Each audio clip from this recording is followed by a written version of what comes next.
thank you for tuning in. Welcome to First Global's STEM Talk and Interview session that's part of the programming for the 2020 First Global Challenge, Connecting Communities. My name is Manisha Rajagata, and I'll be moderating today's talk. One important part of community is having the opportunity to learn with each other and from each other. We're hosting a variety of sessions throughout the season with interesting and inspiring individuals involved in STEM fields so that we can discuss together, answer questions together, and learn together. Joining us today is a very special guest, XPRIZE CEO Anousheh Ansari. XPRIZE is an organization that operates incentive competitions to solve humanity's greatest challenges. Anousheh also knows how to use STEM as a launching pad to reach the stars. In 2006, she accomplished her childhood dream when she embarked on an 11-day space expedition, becoming the first female private space explorer, first astronaut of Iranian descent, and first Muslim woman in space, and the fourth private explorer to visit space. Anousheh serves on the World Economic Forum, WEF, the Global Future Council, and has received numerous honors, including WEF's Young Global Leader, Ellis Island Medal of Honor, and STEM Leadership Hall of Fame, among many other accolades. She's a UNESCO Goodwill Ambassador and serves on a board of the Jabil and Peace First, as well as several other not-for-profit organizations focused on STEM education and youth empowerment. Thank you for joining us today, Anousheh. It's such a pleasure to be with all of you today. We're really super glad to have you here. So why don't we just jump right in? Sounds good. Let's do it. How did you get involved with First Global? Well, of course, I got to know Dean Kamen, who's been a friend of XPRIZE Foundation, and we've done a lot of collaboration between XPRIZE and First Global. So that's one way I got involved. But even before I knew Dean, when I had my own company, a lot of the parents would form groups because they were coaching their high schoolers to compete in a First Global competition. So that's how I knew about it. And there was such an excitement around the office when the competitions were going on. So you're involved with a lot of different organizations, and you're the CEO of XPRIZE. What does a normal day look for you? Pretty busy and diverse these days because we're doing everything online. Most of my time is spent in front of a computer screen on Zoom windows and trying to do everything that I used to do in person or in meetings through online means. But normally, you know, I have a lot of diverse responsibilities from looking at our competitions, which is very exciting, and seeing how we're engaging the community, how we're educating the community about it, and where we are in the process of launching our new competitions. So that's very exciting part of my work. And then more, I guess, normal, boring part of it is looking at the day-to-day activity of finance and human resources and just the bread and butter that keeps the foundation going. Equally important, not as exciting. Given the current pandemic and everything, how have competitions been impacted for you? Well, normally XPRIZE would focus on a lot of long-term problems that would require major breakthroughs, and it will take time to come up with those breakthroughs. So competitions that we normally launch were between 3 to 5 years and, you know, 10 to 30, $50 million worth of prizes. When the pandemic happened, we looked around our communities and we saw that there's an opportunity for us to also bring our community of innovators, the network of supporters that we have, researchers and scientists, together to look at the immediate problems that the world was struggling with regarding COVID, whether it was just COVID itself and the pandemic, or even the aftermath of what happened economically and job losses and things like that. So by bringing our community, we formed an alliance where we really asked researchers and scientists and companies to work together to accelerate solutions. And that has been very successful. As part of that, also we identified areas where more innovation was needed. So we launched a few challenges. One is the rapid COVID testing. which just closed, and we have over 700 teams from 90 countries participating, which is very exciting. We also have a rapid reskilling for people who've lost their job, and we want to use technology and innovation in education methodology to help them learn new skills so they can find jobs that are going to be growing post-COVID.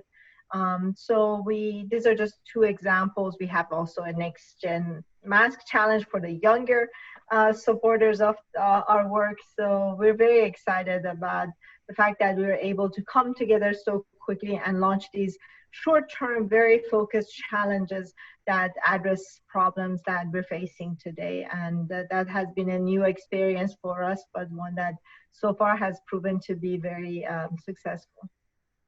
Just like hearing you talk about it reminds me a lot of what the teams for First Global have had to do. And it's wonderful to hear that all of the experiences they're having right now can be applied once they graduate, once they, move on into their careers, whether it's industry or academia. Like the skills that they're developing now and how they're learning from you, from others like you, it's a lifelong impact, which is just wonderful to hear. I'm like super excited to hear about everything that XPRIZE is doing.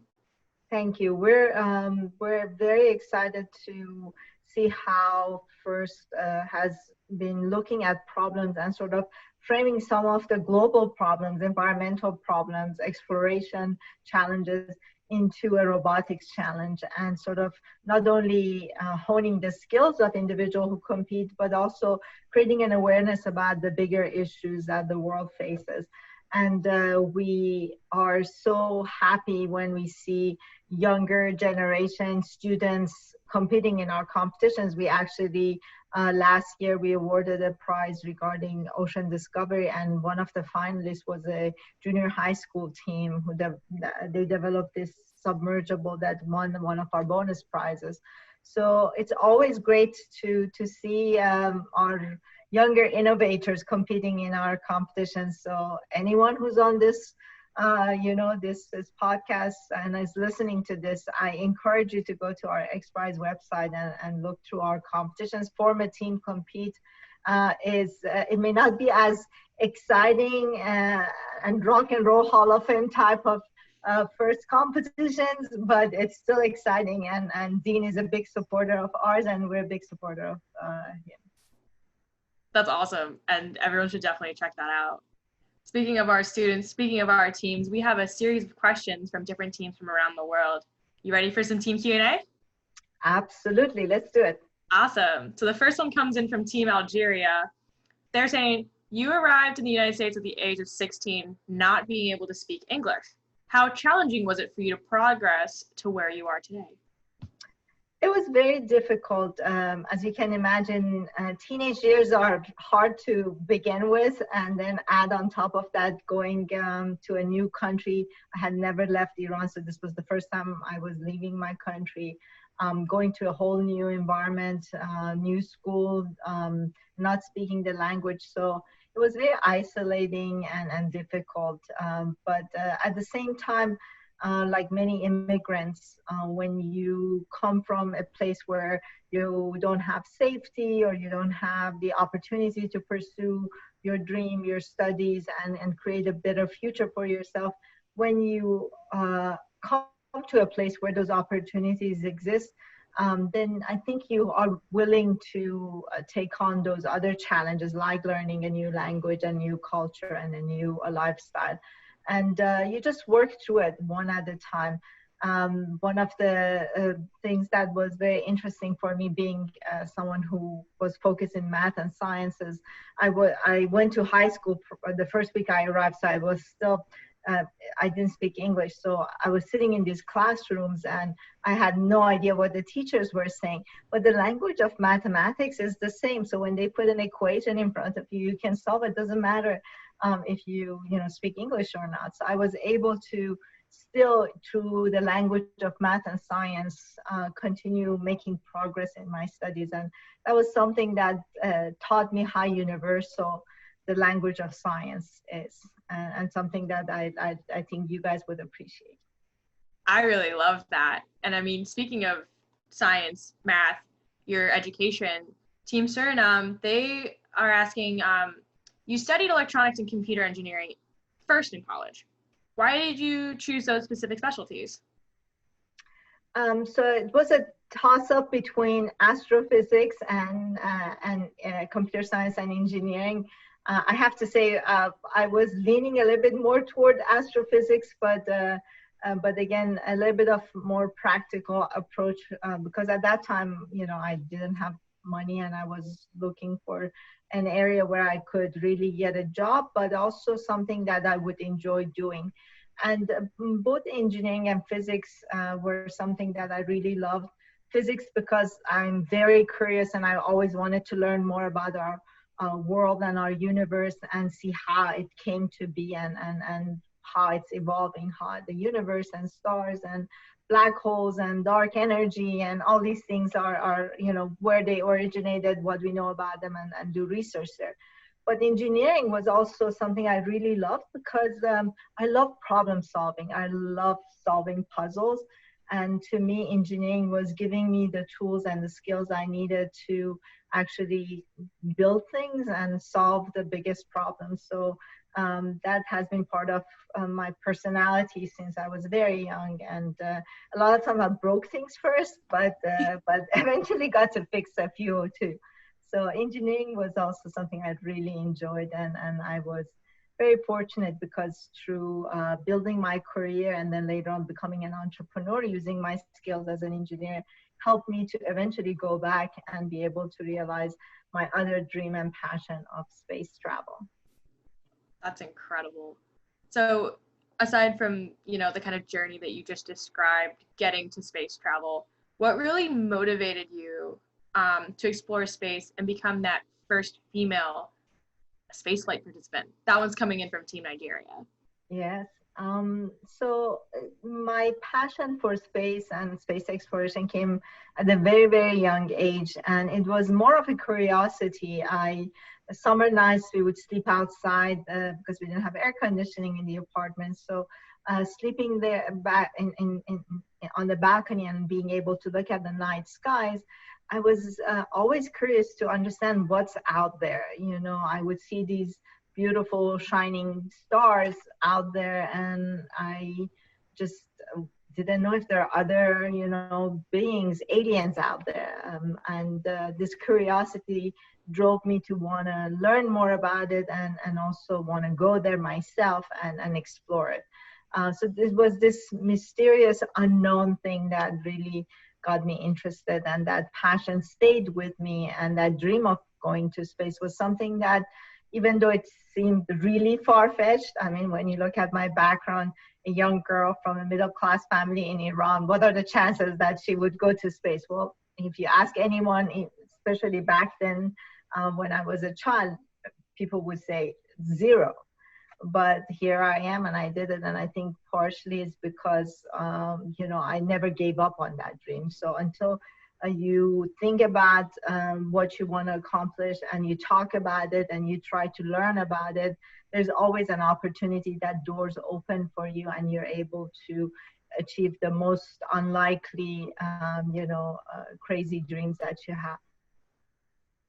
Your perseverance is truly inspiring. Blown away, truly. Thank you. Team Chile, they wanted to know, so we've talked about your journey up until your historic spaceflight. How did it influence after the fact? The experience of going to space, the experience of living in space, and also the experience of being able to see our planet from that vantage point is something that really transforms the way you look at the world. It gives you a new perspective, and for me it was the same. I always knew how interconnected our world is and how precious our world is.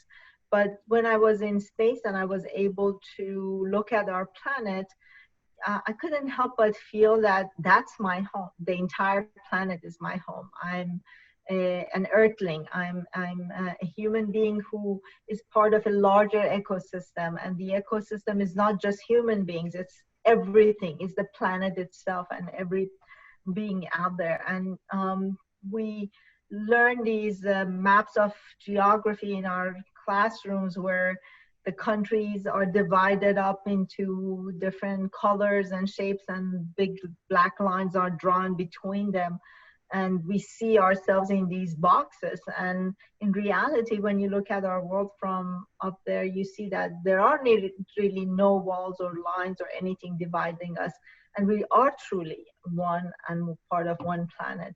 And I think that notion stays with you, and you feel more connected to everyone and everything. And that has, of course, influenced my work and what I want to put my attention and focus on. And also a reason for me to even care more about problems that may be, you know, on the other side of our planet, and something that may not directly impact me, but it's impacting another human being who's connected to me, or another place on earth which is part of my home planet. And that has given me this global view and global desire to solve problems that plagues everyone in the world. Wow.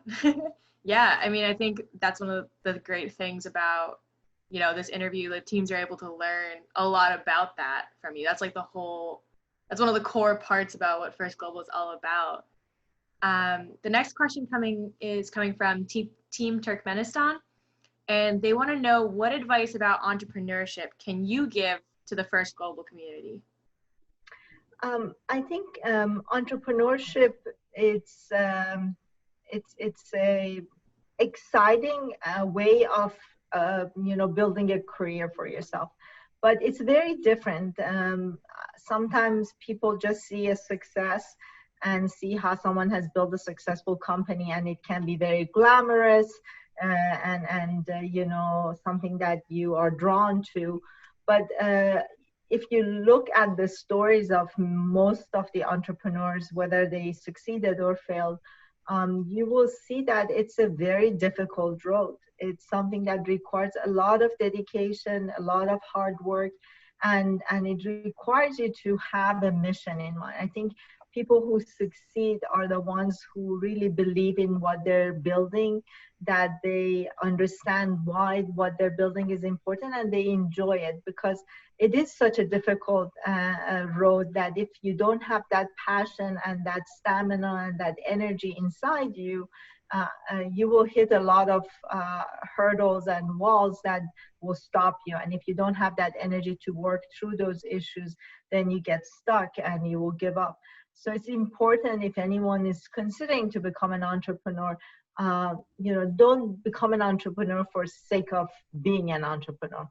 Be an entrepreneur because you want to solve a problem, because you want to build something that you're very passionate about and you think it will make an impact in the world. So those are the good reasons, the good the whys that you will, you know, we will do something and then be able to persevere through the difficult time. But answering that why do you want to be an entrepreneur? Why do you want to build something?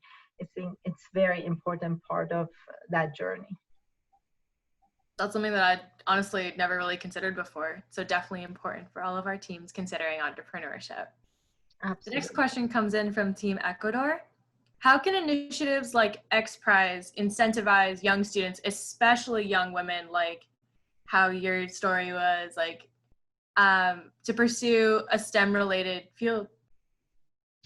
As an engineer, as a woman in science, I talk about this with a lot of passion, because I have been in, you know, at meetings, tables, conversations where decisions are made about building something, about policies, about different things. And if you don't have that voice at the table, that diverse voices around the table when decisions are made, when solutions are designed, then you lose perspective on the effect and impact and the design criteria that will go toward building a solution. And it is important for us, if we want to live in a world that is just, that is, you know, provides equal opportunity to everyone, every member of the society, regardless of their gender, their race, their religion,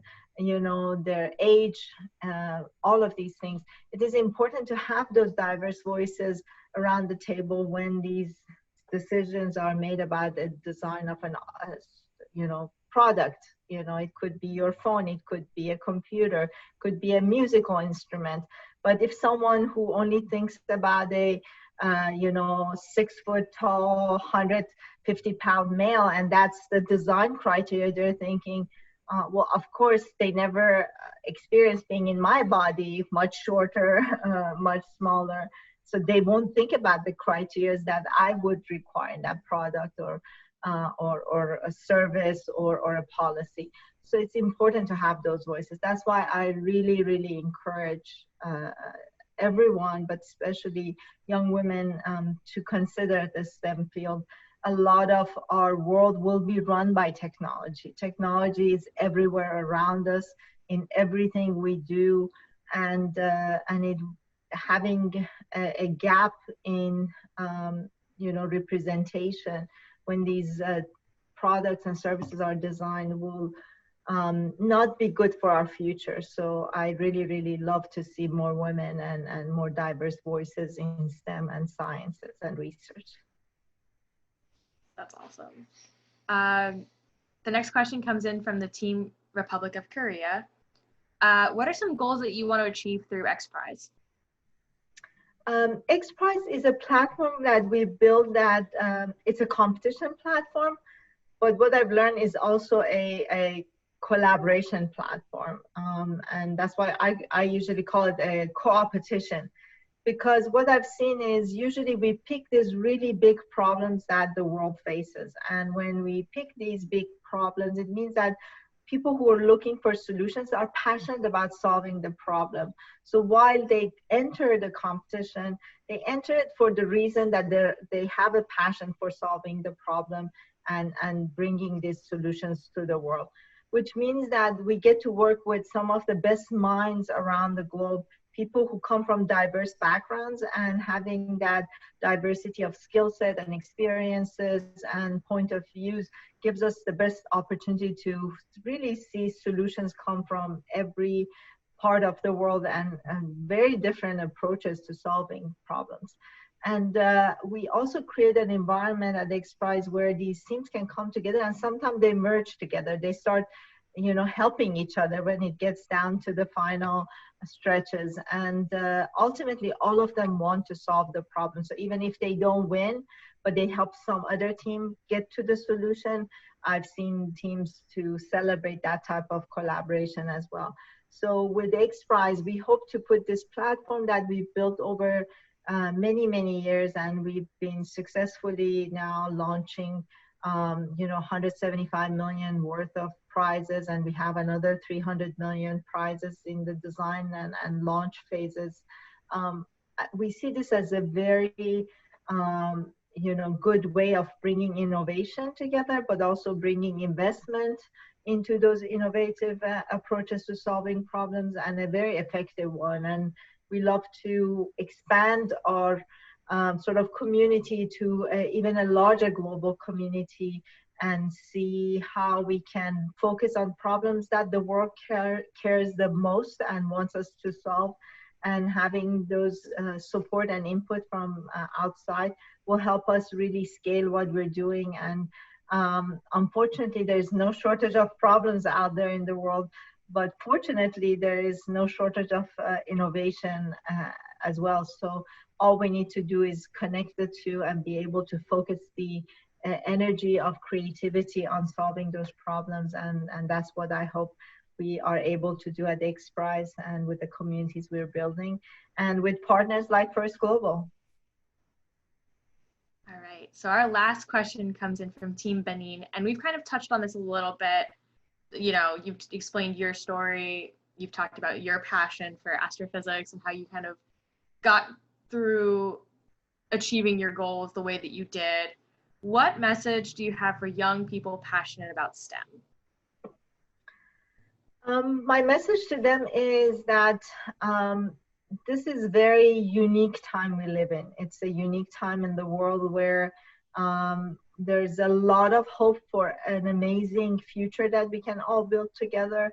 But at the same time, when you read the headlines, there's so many problems we need to solve. So I see everyone who's involved with STEM to have an opportunity to play a major role in building a really beautiful, abundant future for all of us. And putting those science skills, those problem-solving skills, and building things together will help us do that. And you can be part of that. You know, it's exciting to be part of building a future. And more than any time in our history, I think right now we have that opportunity with technologies that are rapidly advancing, with a lot of knowledge that's available online and at our fingertips, and a community that's there, willing and able to help build these solutions. So it's exciting time, and you're at the forefront of it. So take advantage of it. Don't just sit still. Do something. Pick something you love to do and you're passionate about, and just do it.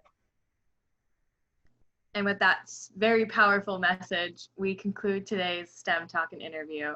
Anousheh, it's been incredible, like, learning your journey and the way that you talked about your upbringing, the path that you took to going to space, you know, how that impacted you, and now all of the wonderful work that you're doing with XPRIZE. I'm truly blown away and really inspired, and I know a lot of our students will be too. So thank you for taking the time to talk with us today. Do you have any final words that you'd like to share with those watching? No, I just wanted to also thank you and thank to First Global for bringing such diverse group of people from around the world. I've been to every First Global event. Unfortunately, this year is not happening, but I love when I walk through the pits and see the excitement and the energy of all the teams building their robots and competing. So I miss that energy, but I know the energy continues online with all of you continuing your work and continuing building your solutions. So I hope to see you on some of the competitions that we're launching at XPRIZE and see you win big prizes. So good luck to you, and I hope that you enjoy the rest of your day today. Great. Thank you all for joining us. Thanks.